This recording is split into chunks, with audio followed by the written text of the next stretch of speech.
Most people assume they understand why someone buys a GTR. They see the performance numbers, the horsepower figure, the 0 to 60 time, the Nürburgring lap record, and they conclude it's a straightforward transaction. Speed for money, power for price. But that explanation is too simple, and if you've ever actually spent time around GTR owners, you'll know something about it doesn't quite fit that narrative. Because here's what's strange. The GTR has never been the most beautiful car in its class. It's never been the most prestigious name at the valet stand. It has never been wrapped in the kind of aspirational mythology that Ferrari has spent 70 years constructing. It doesn't have a founder whose name became a religion. It doesn't have a prancing horse or a raging bull stamped onto its hood.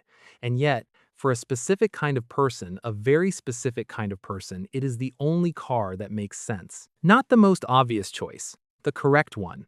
That distinction matters more than most people realize, and understanding it tells you something profound, not just about the people who own this machine, but about a particular way of moving through the world, a way that is increasingly rare and increasingly valuable. To understand the psychology, you have to start at the beginning, not with the R35, the version most people know today, but with the lineage. The Skyline GTR has a heritage that stretches back to the late 1960s, to a car called the Hakosuka, a boxy, understated saloon that, on paper, had no business dominating Japanese touring car racing the way it did. It won, repeatedly, not because it looked fast, because it was engineered to be fast. The distinction mattered then, and it still matters now. Then came the R32 in 1989, the car that earned the name Godzilla, a nickname given not by Nissan's marketing department, but by Australian motorsport commentators watching it arrive at the Bathurst 1000 and dismantle the competition with something that felt almost unfair. The R32 didn't win by a little. It won by a margin that forced the organizing body to eventually ban it from competition. Think about that for a moment. A car so dominant that the rules of the game had to be rewritten just to give everyone else a fighting chance. That history is not incidental to the psychology. It is the psychology. The GTR's identity was built, from the very beginning, on a specific idea: that engineering intelligence defeats prestige. That a well-designed system, executed with discipline and clarity of purpose, will beat a more expensive, more glamorous opponent through sheer technical superiority. This is not just a car philosophy. It is a worldview, and it attracts a very particular kind of mind. The R33 and R34 continued refining that philosophy through the 1990s, each generation more precise, more capable, more focused. The R34 in particular achieved something almost mythological, not through advertising, not through celebrity endorsements, but through performance culture, through motorsport, through the kind of reputation that spreads person to person among people who actually know what they're looking at. It became the car that engineers respected, the car that serious tuners chose, the car that anyone deep enough in performance culture recognized as a benchmark. And the R35, which arrived in 2007 under the direction of Chief Product Specialist Kazutoshi Miyazaki, carried that worldview forward with almost unsettling commitment. Here was a car that, upon its global debut, began benchmarking itself directly against the Porsche 911 Turbo and the Ferrari 599, not to look impressive at dinner parties, to defeat them at a fraction of the price. On the Nürburgring, in the rain, the GTR didn't ask permission to be taken seriously. It simply performed until you had no choice but to take it seriously. What Miyazaki and his team built was not a compromise. It was a declaration. Every system on that car, the twin-turbocharged VR38 engine, the dual-clutch transaxle, the ATT-say ETS all-wheel drive, the independent rear suspension was engineered with one objective in mind: not comfort, not appearance, performance through intelligence. The result was a car that felt, to those who understood it, less like a consumer product and more like a piece of precision equipment, like something built in a laboratory and deployed on a racetrack. Now, why does this resonate so deeply with a particular type of person? Psychologists who study motivation have long distinguished between two fundamental orientations toward achievement. There are people who pursue goals because of the external rewards attached to them, the status, the recognition, the visibility. and there are people who pursue mastery for its own sake, driven by the internal satisfaction of genuine competence. The psychologist Carol Dweck's work on growth mindset touches on this territory. So does the broader research tradition around what Edward Deci and Richard Ryan called intrinsic motivation, the idea that some people are fundamentally oriented toward autonomy, competence, and the experience of doing something well, independent of how it looks from the outside. GTR owners, as a group, tend to cluster around the latter orientation. They are not indifferent to status. Very few people are. But the status they care about is earned through capability, not through consumption.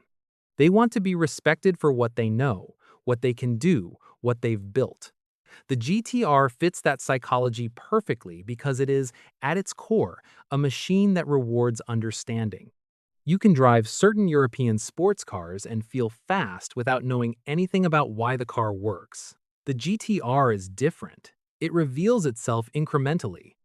The more you understand about the system, the engine management calibration, the torque vectoring logic, the more the car's behavior makes complete sense. Mastery of the machine requires genuine engagement with it. That is not a flaw for these owners. That is the entire point. There is also something worth examining in the concept of identity signaling through tools rather than symbols. Psychologists and consumer researchers have written extensively about how the objects we choose to surround ourselves with communicate identity, both to others and, crucially, to ourselves. Most luxury performance cars signal success through brand heritage, aesthetics, and price visibility. They communicate arrival. They communicate membership in an aspirational class. The GTR signals something categorically different. It communicates capability, precision, the willingness to do the work and understand the system before claiming expertise. It is closer, psychologically, to the instrument worn by the engineer who actually understands what he's measuring than to the accessory chosen because it photographs well. There is a functional integrity to the choice that resonates with people who place that kind of integrity at the center of how they make decisions in every other area of their lives. This is why the tuning culture around the GTR matters so much. The car was designed from the factory with modification in mind. The architecture was deliberately opened up, the ECU accessible, the platform robust enough to handle dramatically increased power outputs with the right preparation.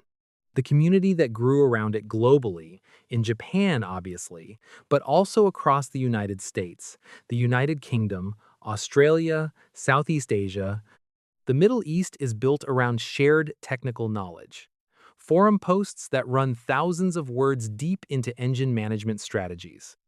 Owners who can discuss boost pressure curves, fueling maps, and heat management with the same fluency that others discuss earnings calls or investment theses.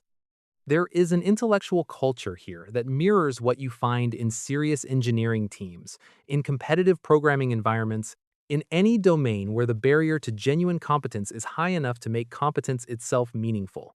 The cultural dimension extends into something deeper as well. The GTR carries a specifically Japanese sensibility that resonates across cultures, but has its roots in a particular philosophy, the idea that excellence is achieved through relentless refinement, through attention to systems, through the patient elimination of everything that does not serve the objective.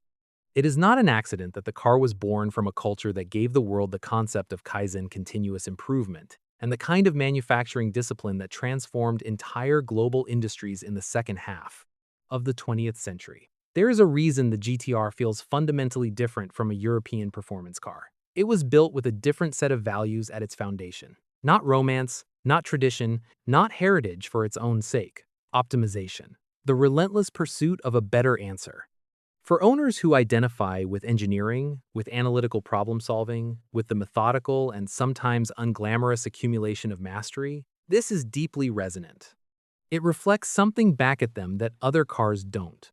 Owning and operating a GTR becomes a statement about how they approach the world with rigor, with genuine respect for complexity, with the intellectual humility to study a system before declaring they've mastered it. And then there is the underdog dimension, which is psychologically fascinating in its own right. The GTR has always competed against cars that cost significantly more, cars with more famous names, cars with longer and louder histories of prestige.